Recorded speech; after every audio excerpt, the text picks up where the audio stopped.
మీ business ను develop చేసుకోవాలి అనుకుంటున్నారా? మీ పరపతిని పెంచుకోవాలి అనుకుంటున్నారా? అయితే ఓకే టీవీ ద్వారా L band, Aston band ad, scrolling ad, ad with voice overs, logo bug, video ads ద్వారా మీ యాడ్స్ ను పబ్లిష్ చేసుకోండి. సంప్రదించవలసిన ఫోన్ నెంబర్ 8520917933. అందరికీ నమస్కారం. Welcome to OK TV. పల్లెపల్లెల్లో కాంగ్రెస్ ప్రజాపాలన.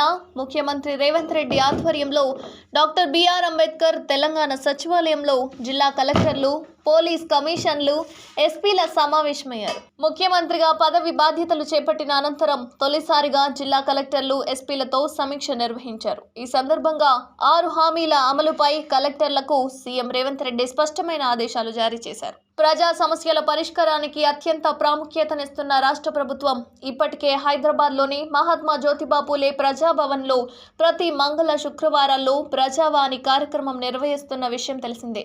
ఈ ప్రజావాణి జిల్లా, డివిజన్, మండల, గ్రామ స్థాయిలో మరింత పకడ్బందీగా నిర్వహించడానికి చేపట్టాల్సిన కార్యాచరణ ప్రణాళికను ఈ కలెక్టర్ల సమావేశంలో సీఎం ప్రకటించారు. దీనితో పాటు ఆర్థిక సాధికారిత కల్పించడం ద్వారా సామాజిక న్యాయం కల్పించేందుకు ప్రకటించిన 6 హామీల అమలుపై కలెక్టర్లకు స్పష్టమైన ఆదేశాలిచ్చారు.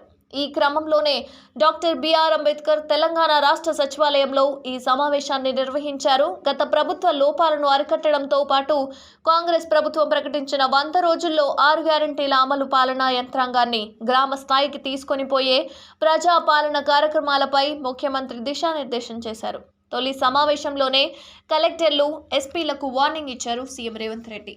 తెలంగాణలో డ్రగ్స్ అనే మాట వినపడొద్దన్నారు.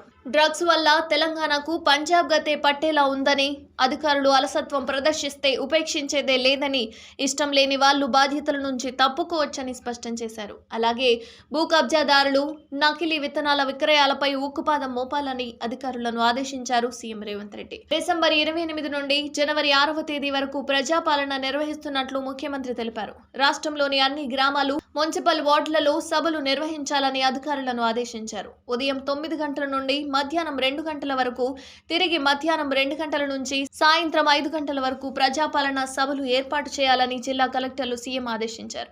అదేవిధంగా నిరుపేదలు, అట్టడుగు వర్గాలకు ప్రభుత్వ ఫలాలు దక్కేలా పాలనా యంత్రాంగాన్ని గ్రామ స్థాయిలో తీసుకెళ్లేందుకు, ప్రభుత్వ పనితీరును మరింత మెరుగుపరచడం, జవాబుదారీగా ఉండేందుకు ఈ ప్రజాపాలన కార్యక్రమాన్ని చేపడుతున్నారు. ఈ సమావేశానికి స్థానిక సంస్థల అదనపు కలెక్టర్లకు బాధ్యతలు అప్పగించారు.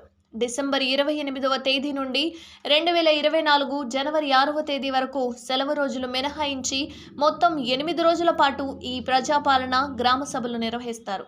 అన్ని గ్రామ పంచాయతీలు, మున్సిపల్ వార్డులలో రోజుకు 2 చొప్పున అధికారులతో కూడిన బృందాలు పర్యటిస్తాయి. ఈ ప్రజాపాలన కార్యక్రమానికి స్థానిక ప్రజా ప్రతినిధులను ఆహ్వానించడంతో పాటు సంబంధిత ప్రజా ప్రతినిధులందరూ విధిగా పాల్గొనేలా చర్యలు తీసుకుంటారు.